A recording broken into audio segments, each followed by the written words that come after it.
Irmãos, é uma alegria participar dessa conferência.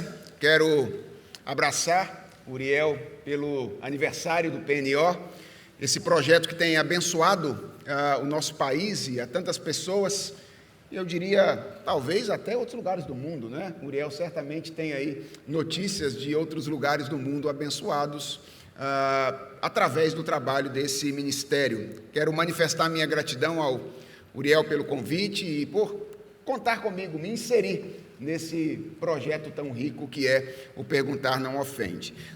Na programação original, Uriel, estava 7h20 para eu começar a falar. Como eu vou começar a falar 7h10, significa que eu tenho 10 minutos a mais, é isso?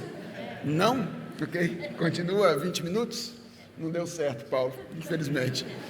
Eu tentei. Pois bem, irmãos, nosso tema é Pensando o Solas, este mundo um inimigo. E, na verdade, o tema, ele vem de uma pergunta que alguém enviou para o Perguntar Não Ofende, e eu vou ler a pergunta, porque como eu tenho feito quando gravo, o que eu vou tentar fazer aqui é responder a pergunta, só que com um pouquinho mais de tempo do que a gente faz na internet. Então, a pergunta é: pensando o mundo através da ótica dos 5 solas, como um cristão deve entender esse mundo? Como ele deve querer viver nesse mundo? E como ele precisa ser nesse mundo? Bem, já perceberam que a pergunta quer resolver todos os problemas cristãos aqui em 20 minutos, né? É óbvio que a gente não vai conseguir fazer isso, mas eu acho que a pergunta ela tem um pano de fundo geral, que é a questão da relevância prática dos 5 solas da Reforma para a vida no mundo, ou de maneira mais específica, para a vida na cultura. E eu penso que, para respondermos a essa questão, nós precisamos dar 2 passos, certo? O primeiro passo é um passo de entendimento do que são os 5 solas. A gente precisa entender o que é esse negócio chamado solas, porque pode ser que algumas pessoas acham que solas é uma banda, não é? E, na verdade, não é uma banda, é outra coisa de onde vem o nome do grupo. Então, o entendimento dos 5 solas é o nosso primeiro passo, e o segundo passo é uma ampliação do entendimento do que são os 5 solas. Então, perceba que eu estou partindo aqui de um pressuposto de que, em geral, a gente tem uma compreensão um pouco reduzida do que são os 5 solas e o seu papel, e essa é a razão pela qual, frequentemente, nós não conseguimos perceber a sua aplicabilidade, ou como é que eles podem ser úteis na nossa vida no mundo de maneira mais prática. Então, o que eu vou fazer aqui nesta rápida palestra é seguir esses 2 passos. Eu quero primeiro definir o que são os 5 solas da Reforma e depois aprofundar o entendimento desses 5 solas, porque eu acredito que ao fazer isso, a relevância prática dos solas para a vida no mundo vai ficar bem evidente. Então, o que são os solas? Basicamente, nós poderíamos defini-los como um conjunto de 5 expressões latinas que foram cunhadas recentemente. Tem muita gente que acha que os solas são da época da Reforma, mas eles são bem recentes. Na verdade, eles são do século XX, e que é frequentemente utilizado esse conjunto como uma espécie de síntese ou uma espécie de resumo da teologia reformada, ou pelo menos daquele núcleo de fé comum que os reformadores tinham. Frequentemente, a adesão aos 5 solas é muito utilizada como um indicativo da identidade reformada. Quando alguém quer se apresentar como um reformado, ele diz: olha, eu sustento os 5 solas da Reforma. Ou quando uma igreja se apresenta como reformada, frequentemente ela recorre aos 5 solas. Acho que é bem conhecido que esse conjunto recebe este nome por causa da primeira palavra de cada expressão, não é? Sola, que a depender aí da declinação latina pode virar soli ou solus também, que é a palavra latina para somente ou apenas. Então, quais são as 5 expressões? Acho que vocês conseguiriam falar de cor aqui comigo, não é? A primeira é sola scriptura, ou somente a Escritura, sola gratia, ou somente a graça, solus Christus, ou somente Cristo, sola fide, ou somente a fé, e soli deu glória, que é somente a Deus a glória. Então, esse é o nosso primeiro passo do dia, é tentar compreender rapidamente o que seriam os 5 solas da Reforma. Esse conjunto formado por 5 expressões de origem latina, que é frequentemente utilizado para sintetizar ou resumir o núcleo da fé reformada. Vamos agora para o segundo passo, que é o passo mais longo do nosso desafio aqui nessa noite. Na maioria das vezes, irmãos, a abordagem que nós fazemos dos solas da Reforma é uma abordagem exclusivamente teológica. E eu acho que, até certo ponto, isso é natural, porque, de fato, os solas da Reforma nasceram e se desenvolveram dentro do ambiente teológico. No entanto, eu acredito que essa abordagem, ela pode ser ampliada, e essa ampliação ela pode ser muito rica para nós, por exemplo, ajudando-nos aí a perceber melhor as implicações práticas deste modo de organizar a fé reformada para a nossa relação com o mundo. Então, na tentativa de promover com vocês aqui uma primeira ampliação, deixa eu fazer uma sugestão, tá bom? Essa é a grande sugestão da minha resposta a essa pergunta.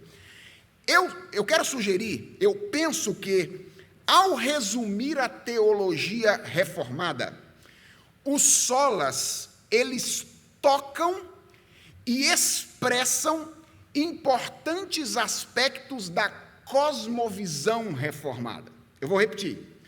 Quando o sola se propõe a resumir ou articular o núcleo da teologia reformada, eles tocam ou expressam elementos fundamentais da cosmovisão reformada.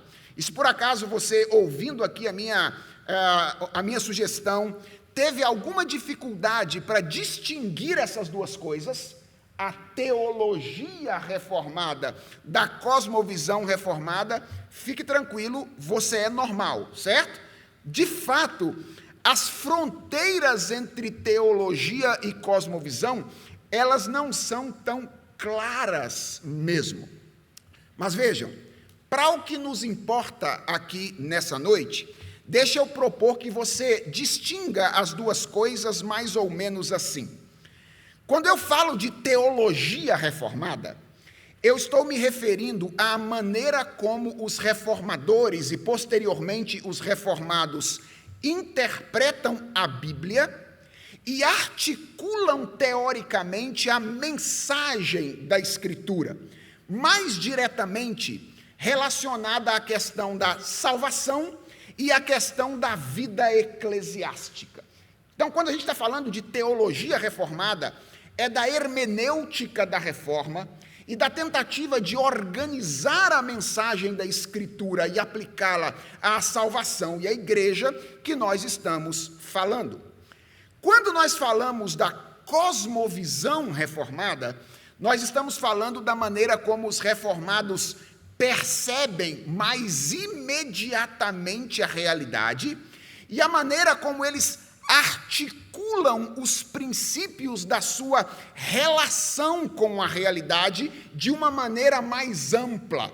Não apenas agora pensando na salvação e na igreja, mas pensando agora na vida no mundo de um modo geral. E qual é a minha tese? A minha tese é a de que, ao tentar resumir a teologia reformada, ou o núcleo da fé reformada, os solas tocam e expressam importantes aspectos da cosmovisão reformada. E para fundamentar aqui o meu ponto com vocês, deixem-me fazer 2 destaques rápidos, tá bom? O primeiro destaque é que os solas, eles foram desenvolvidos tendo como ponto de referência o catolicismo romano, certo? Obviamente, como ponto de referência antitético, ok? Ou seja, os solas, eles são uma expressão da fé reformada em contraste com a fé católica ou a tradição católica. E o que os solas fazem pressupõe uma mudança de pensamento que é estrutural, ou seja, está no nível da cosmovisão. Veja que os solas substituem uma perspectiva mais integracionista ou uma perspectiva mais complementarista por uma perspectiva mais exclusivista. Vocês conseguem perceber isso? Daqui a pouco eu vou dar alguns exemplos disso quando eu mencionar o meu segundo destaque, e eu acho que isso vai ficar mais claro. Mas, por hora, eu quero que você perceba que há um padrão pressuposto nessa maneira de sistematizar a fé em contraste com o catolicismo. Enquanto o catolicismo trabalha com isto mais aquilo, esse é o meu ponto, é sempre integração, é sempre complemento. A tradição reformada, ou a fé reformada, sobretudo tal qual exposta aqui pelos solas, trabalha com isto ou aquilo. Percebe como é que tem uma distinção de cosmovisão aqui? No catolicismo é isto mais aquilo. Na tradição reformada é sempre isto ou aquilo. É por isso que as expressões começam com sola, ou somente isto, ou somente aquilo. Então, isso aqui já é um indício de que há algo mais do que hermenêutica e teologia aplicada à igreja por trás dos solas. Há algo de visão de mundo presente aqui. E o segundo destaque que eu quero fazer, porque afinal de contas faltam só 8 minutos, 20 minutos é rápido demais, as questões debatidas em cada um dos solas, elas não são questões secundárias, que dizem respeito apenas a algumas pessoas em determinadas circunstâncias. Os solas, atenção a isso, gente, eles discutem questões primárias que todas as pessoas, em quaisquer circunstâncias, precisam enfrentar. Então, eu poderia ilustrar isso aqui usando os 5 solas, mas Uriel não deixou. Então, eu vou tentar ilustrar com alguns dos solas. Então, vamos pensar no primeiro sola, certo? Que é o sola scriptura. Qual é a questão pano de fundo deste sola? É a questão da autoridade teológica, certo? Essa é a questão de pano de fundo deste sola. O que ele propõe? Basicamente, ele propõe que, enquanto o catolicismo romano defendia que a autoridade teológica era escritura mais tradição, os reformadores afirmaram a exclusividade da escritura como autoridade teológica. É isso que o primeiro sola está propondo para nós ao articular essa questão. Uma coisa importante, isso não significa que os reformadores ignoraram completamente o lugar da tradição na elaboração teológica. Não foi à toa que eles recorreram aos credos da igreja com muita frequência, não foi à toa que eles legaram à posteridade confissões, várias confissões, é porque eles acreditavam no papel e na autoridade da tradição. Mas o que eles fizeram foi submeter a autoridade da tradição à autoridade da Escritura. E o termo técnico para isso, na teologia, é a diferença entre norma normanda e norma normata. Ou seja, a Escritura é a norma determinante, é a norma normanda. A tradição é a norma normata, é a norma que está submetida à norma normativa, que é a Escritura. Vejam que, à primeira vista, esta parece ser apenas uma discussão teológica restrita à esfera da hermenêutica bíblica e da organização eclesiástica. À primeira vista, parece isso, mas, irmãos, não é. E por que não é? Porque não é a autoridade de qualquer categoria de pessoa que está sendo discutida no Sola Escritura. É a autoridade de Deus. É a autoridade da pessoa divina. É como Deus se revela ao homem. E a autoridade de Deus, por exigência intrínseca de quem Deus é, não pode se estender a parte da realidade apenas. Senão, ela deve se estender à realidade como um todo. Onde é que eu estou querendo chegar? O que eu quero que você perceba é que, consequentemente, porque a gente está falando da autoridade de Deus e de Deus falando, a questão discutida no primeiro sola, no Sola Escritura, é mais abrangente do que a da autoridade teológica e eclesiástica. É a questão da autoridade epistêmica, epistemológica, ou qual é a autoridade para o conhecimento de um modo geral. E sabem qual é a grande evidência disso? É que vários estudiosos, vários historiadores de respeito, entendem que esta revolução hermenêutica que a Reforma causou, ao afirmar o Sola Escritura, não teve apenas implicações eclesiásticas e teológicas e eclesiásticas, teve implicações culturais. Exemplo, há vários estudiosos que relacionam o dogma do Sola Escritura ao constitucionalismo moderno na política. Ou seja, a ideia de que nós não somos governados fundamentalmente por uma pessoa, nós somos governados fundamentalmente por um livro, a Constituição. Não era assim antes da Reforma. Antes da Reforma, o poder, ele estava na mão de um homem, de alguém, do rei. Era um modelo de governo absolutista. Depois da Reforma, por causa do dogma do Sola Escritura, quando a autoridade emana do livro, modelos políticos se transformam, de modo que é quase inconcebível falar em um outro tipo de modelo político aceito no mundo contemporâneo, que não o constitucionalismo. Veja, a Reforma não está discutindo uma questão exclusivamente teológica e eclesiástica. Ela está discutindo um ponto de visão de mundo. Qual é a autoridade epistêmica fundamental?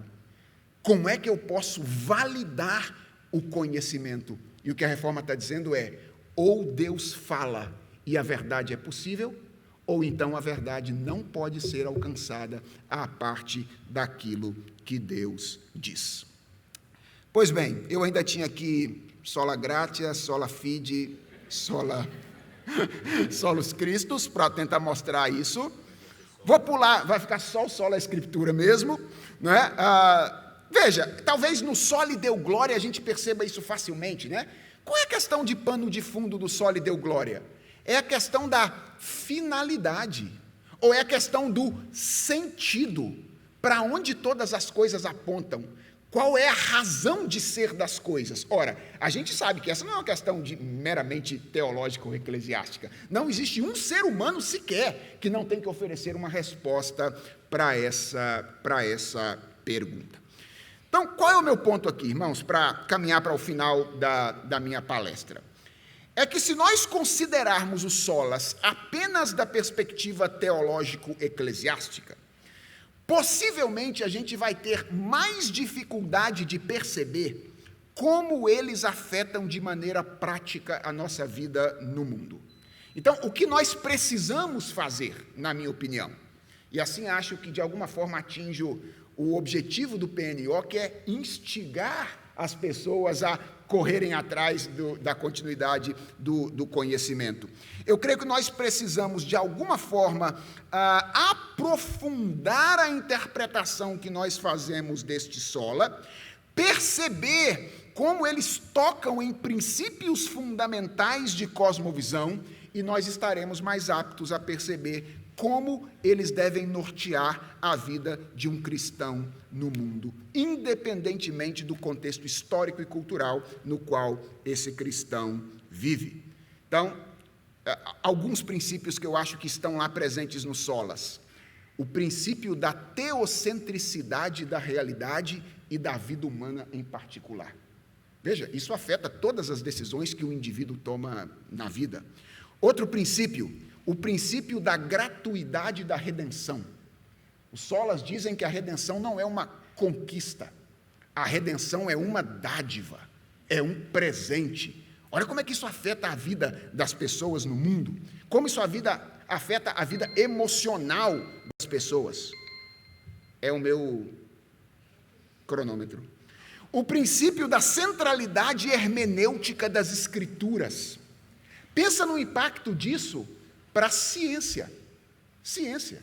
A autoridade hermenêutica das Escrituras. Então, terminando mesmo. A pergunta é, pensando o mundo através da ótica dos 5 solas, como um cristão deve entender esse mundo, como ele deve querer viver nesse mundo e como ele precisa ser nesse mundo? Bem, a gente precisa de uma vida toda para responder toda essa pergunta, né? Mas hoje a resposta é, eu creio que o cristão, à luz dos 5 solas, deve perceber o mundo ou entender o mundo como um mundo que tem significado e cujo significado pode ser compreendido a partir da revelação de Deus. Ele deve perceber e experimentar o mundo como um mundo carente, incapaz de conquistar a sua própria redenção, mas objeto da graça de Deus. E, finalmente, como um palco, onde a glória de Deus se mostra através das obras da criação e das obras da redenção. Respondido, Uriel? Valeu.